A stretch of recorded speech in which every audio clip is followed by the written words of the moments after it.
Home sellers, if I told you that a dirty refrigerator could kill a $400,000 deal, would you believe me? We've sold over 2,500 homes, roughly 50 times more than the average realtor. And today, I'm going to show you why a clean home is one of the most powerful marketing tools you'll ever see. This is how we do it. So stick around and we'll show you how to make your home shine, literally and financially. All right, here we go.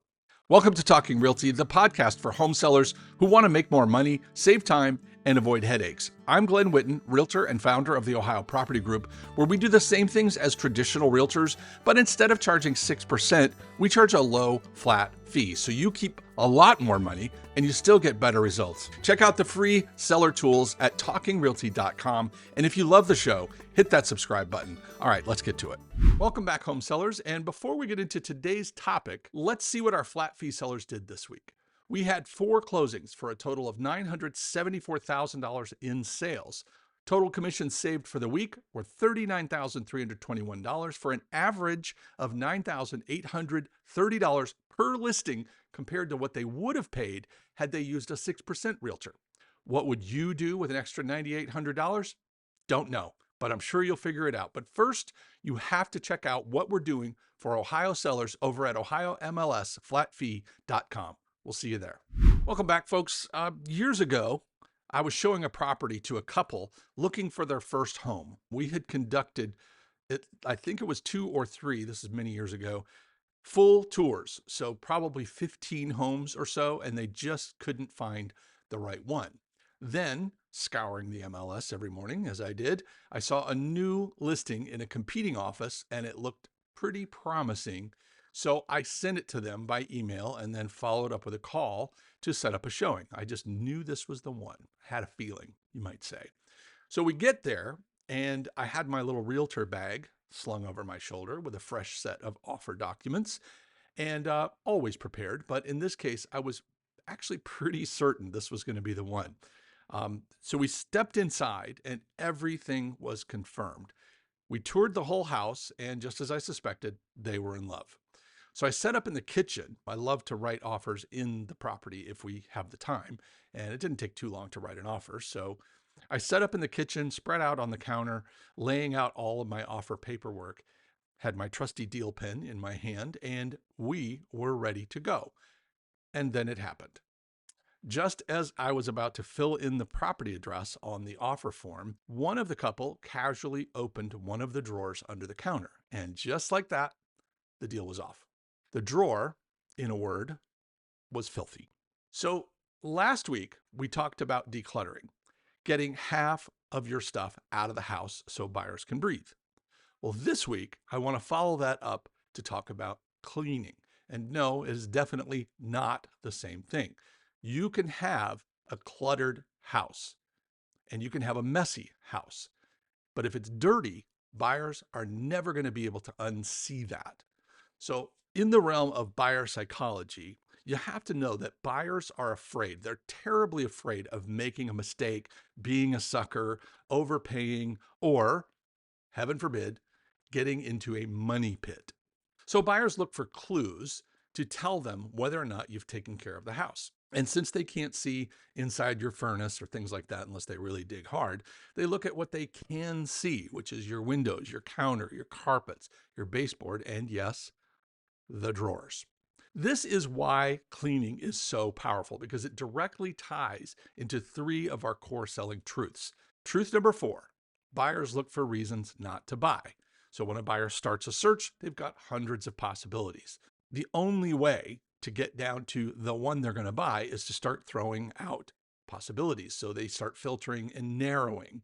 And that means that there are certain things that are automatic deal killers for them. But if you overcome the main ones, which is price and bad photos, and get to a showing, you definitely don't want to fall prey to the rest of the reasons buyers eliminate properties.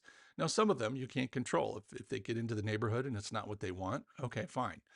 But if they do get there and they like everything and they get in the door, the last thing you want is for a buyer to have a reason, an avoidable reason, not to buy the house.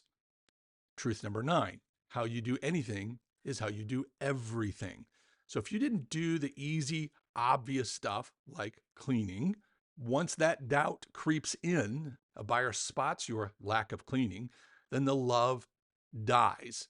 Because if you didn't attack the easy stuff, they're relatively certain, because of truth number 9, how you do anything, how you do everything, that you didn't do the harder to see stuff that's way more difficult and frankly more expensive in many cases. So they make those automatic assumptions, and before you know it, your house is no longer in the running and they move on. And then we've got truth number 17, which we don't talk about a lot, but it really hits home here, which is if it looks like work, it's a turnoff. A home should be a sanctuary. It should not be a work camp. So, for example, I love the look of cedar siding, but I would never own one. Any property I looked at that had cedar siding, unfortunately, I immediately took off the list. Why? Because cedar siding requires a certain amount of maintenance. And I know this in the back of my lizard brain.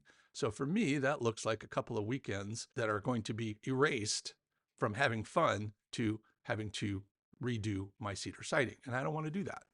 Another example is that any property I've ever bought, I landscape around the trees really wide. I cut all the grass out and I lay down a bunch of mulch.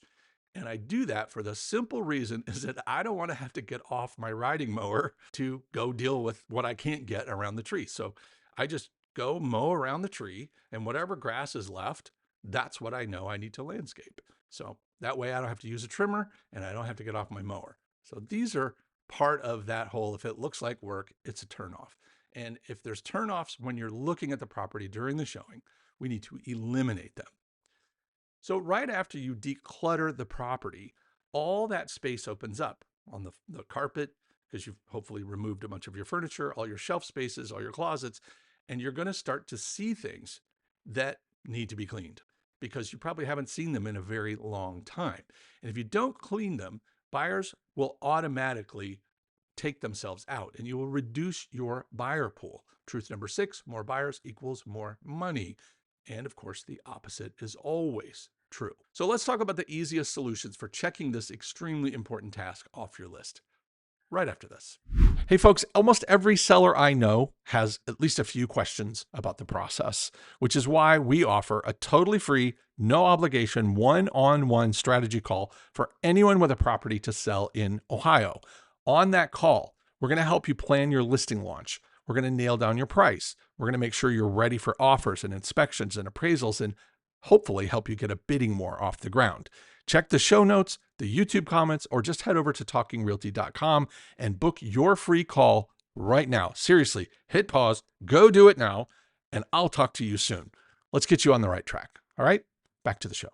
Okay, in my book called You Can Sell It, you can check the show notes or head to talkingrealty.com. I'm sure if you look around, you will find it. But I talk about what happens right after the decluttering phase, and that is the dirty work. So what I'd like you to do is grab a notepad, get a critical eye, take off your rose-colored homeowner glasses, because what we're hunting for now are all those areas that you've now discovered that need to be cleaned, including some that you probably knew about, but we're hoping would never show up. Well, here they are. Before we dive in too deep, I want to tell you that if you pick up our Ultimate Home Selling Toolkit, which is free, check the show notes or head to talkingrealty.com, you'll get it there. But on pages 19 to 23, I've got a complete cleaning checklist just for you. And whether you do this yourself or whether you hire someone to do it or assign it to someone, you want them to follow an organized checklist. Certainly, you'll want to alter it to fit your property, but definitely don't attack this without some sort of guide for keeping track of what's done and what's not done. There's also a lot of suggestions in there about things you may not have thought of. All right, so the first thing you need to do after you've got your checklist is to get your supplies in order. You need to get your chemicals, you need to take your tools, your cloths, your vacuums, your old t-shirts and towels, and whatever it is you're not going to take with you to the next property. Whatever you didn't use for packing, you'll want to add those to the pile. Make sure you got your cooler, make sure you got your snacks, and your music. Absolutely important. I don't think it should be legal to clean without loud music playing. But anyway, also, this is a great time to call in any favors that you have hanging out there because you want to increase your army size. looking at cleaning an entire property inside and out, top to bottom, can be very, very overwhelming. So I would recommend you break it up if you have to, if you're doing it yourself, or have a cleaning party and bring in all your friends and family that owe you favors, or maybe give out some favors just to get people in the door. Break it up if you have to, like I said, over a couple of days or maybe a weekend or 2 weekends, depending on the size and how much cleaning needs to be done. But before you get too far down the road, start with your checklist and then have a blank notepad with you or some sort of note-taking device. If you like electronics, whatever.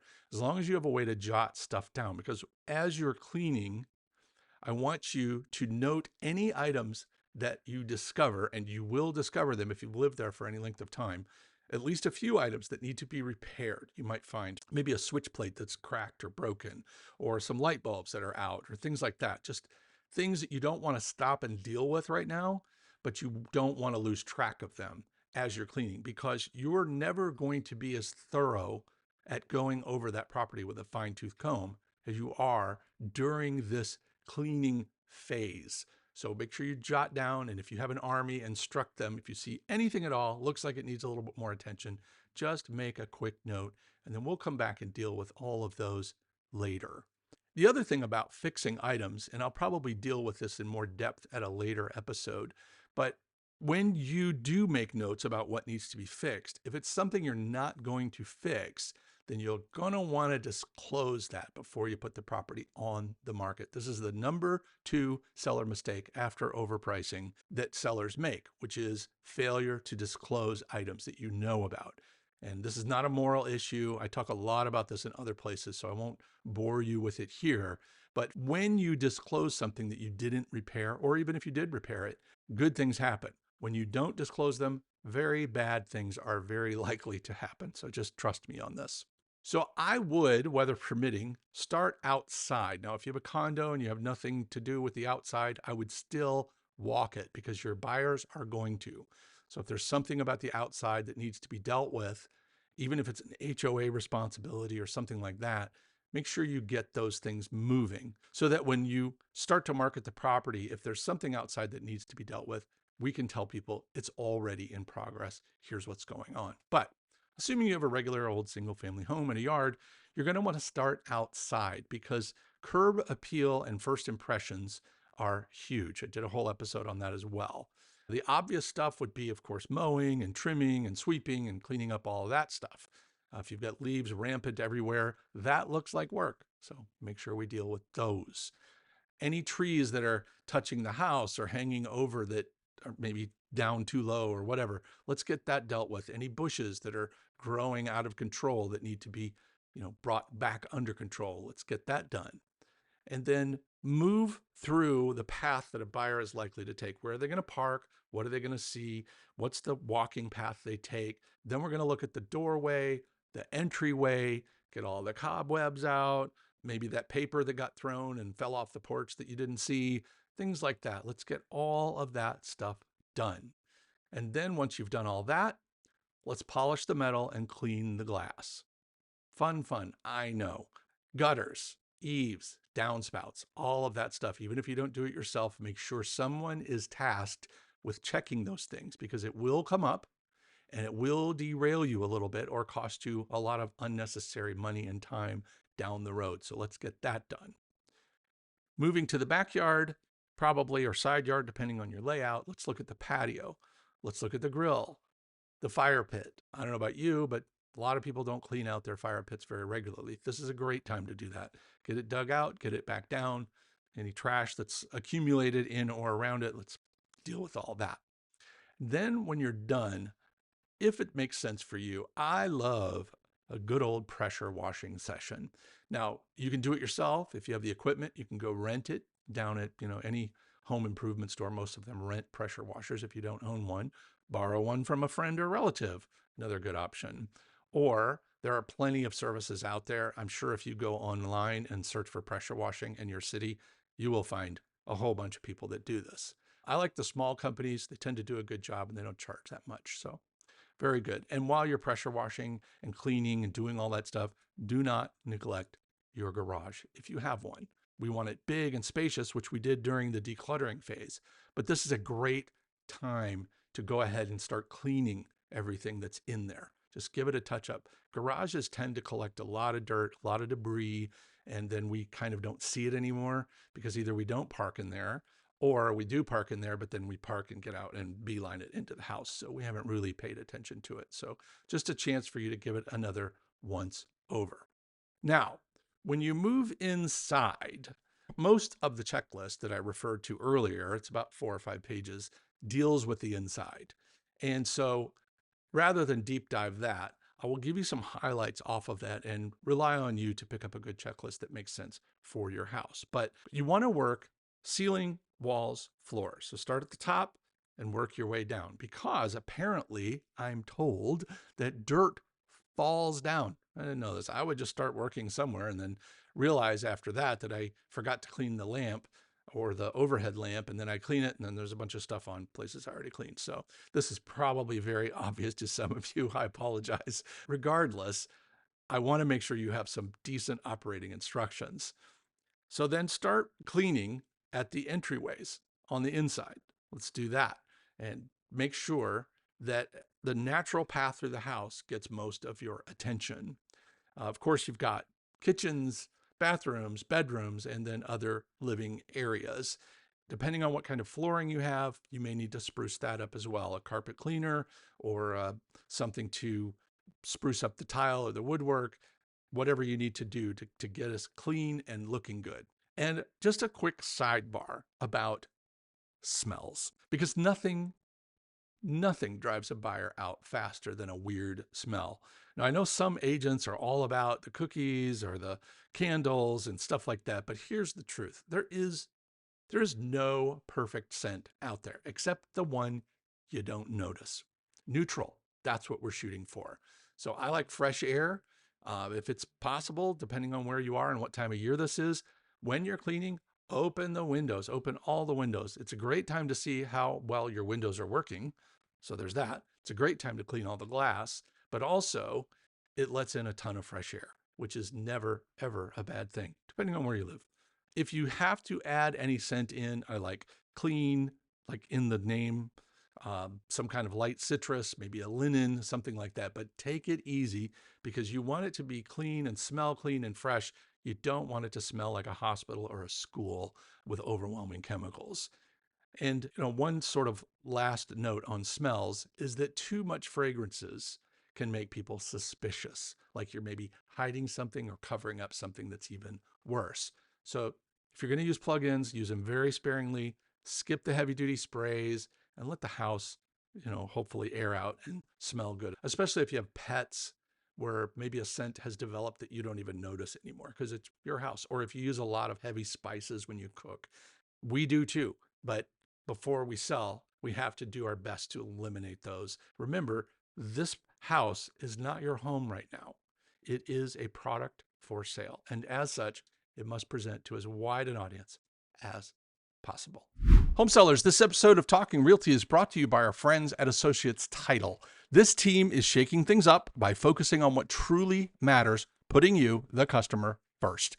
Whether you're buying or selling or investing, whether you're for sale by owner, whether you're working with a realtor, doesn't matter. They've got your back with incredible cost savings and the latest technology to streamline the process. Their secure online portal keeps everyone in the loop, from buyers and sellers to lenders to agents, all while keeping your data safe and communication crystal clear.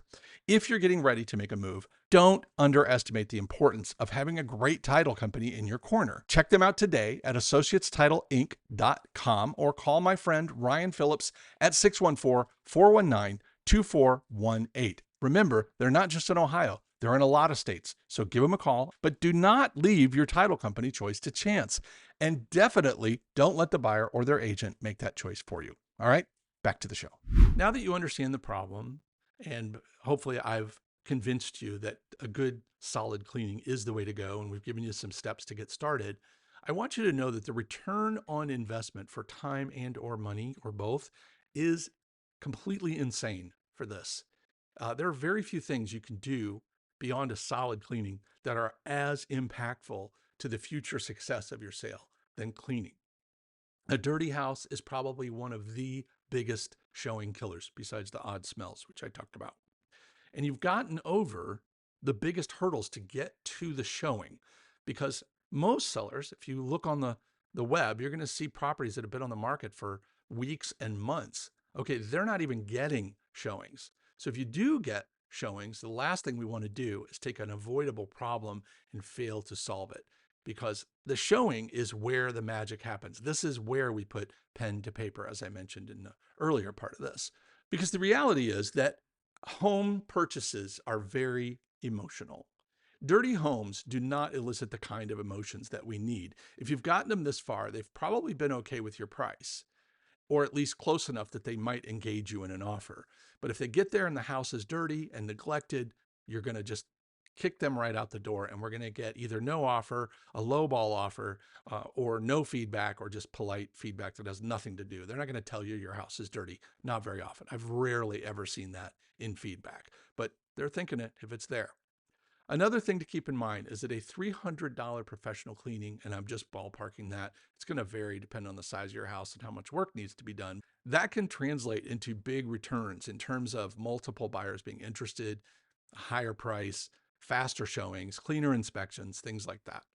The risk of not doing this is equally insane, because one bad impression could take out your best buyer. It could cost you more than any repair that comes up. So you don't want to go there. This is also, as I mentioned, the perfect opportunity to scour for any issues that could pop up during inspections. Please take note of those. Catching those items now is so much cheaper and better for the overall process than catching them during the inspection. When the buyer finds the problem that you failed to note, fix, and disclose, you're looking at much more expensive fixes, heavy discounts, because maybe they don't want to wait to fix it. They just want you to take a few $1,000s for a few $100 problem. You're talking about rushed quotes if it has to be done by a professional. Whereas if you did it now, you would have time to get multiple quotes, maybe even do it yourself, because once it hits the inspections phase, a lot of buyers don't want you to do it yourself, even though you may be perfectly capable of it. They want a professional to come in, and it's going to cost you a lot of money. So all of these things could be avoided. Now, we'll cover pre-sale inspections and repairs separately. I probably have already done it, but at least being aware of the problem puts you back in the driver's seat. Failing to clean and clean deeply is one of those things that people skip, or at least partially skip, when they're getting their home ready to sell, and it is so expensive. But depending on how you're priced and how you're marketed, if you're turnkey versus as is, you may think that cleaning and noting mechanical issues doesn't apply to you. But hear me now, ignorance is not bliss. It's expensive. Some realtors will even suggest that you don't want to know. Like, not knowing is somehow an advantage. And I'm here to tell you that's only true if, number one, you have no conscience, or number two, the buyer never finds the problem. But I'm telling you, the buyer will find the problem, either during the showing, during the inspection, or worse, after they take over. Another thing, cleaning gives you a ton of momentum when you're getting that house ready to sell. As you go from room to room, you may start to get excited about selling and get this place looking like the palace that it is. And there are a lot of emotional benefits to cleaning, but I'll save those for another day. Probably get me an expert in here to talk about it. But if you missed the earlier episode on decluttering, go back and check it out. That's where you want to start. That's step one. This is step two, because you don't want to clean and then declutter. But once you've cleared out the clutter, you've got more space to work. Cleaning becomes faster and easier and much more effective. A spotless home says this seller is careful. This home has been cared for, and I can trust what I see. But a dirty house isn't the same as a messy house. Messy is forgivable. Dirty is deadly. Buyers assume that the crumbs in the refrigerator or the dirt in the bottom of that filthy drawer means you have termites in the attic. I don't know. But they make these crazy wild leaps, and it makes no logical sense, but that's how buyers think. Buyers look for reasons not to buy, so your job is not to give them any. A clean home builds trust, removes doubts, and sends a very powerful message that if you took care of all the little things, that you've probably taken care of the big things too. So grab your gloves, Crank up some 80s rock, that's my choice for cleaning, and clean it like you mean it. And with that, I'll let you get back to your day. Thanks for sticking around. Hopefully you learned a little something or maybe had a little bit of fun. The Talking Realty podcast is brought to you by the Ohio Property Group, a family-owned company where we sell homes for a low, flat fee. If you've got a question, you've got a guest or a topic that you'd like to see in a future episode, I would love to hear from you. Just head to talkingrealty.com and say hello. Until next time, keep making smart moves in your real estate journey. For the Ohio Property Group, this is Glenn Whitten signing off. And remember, you can sell it. We can help.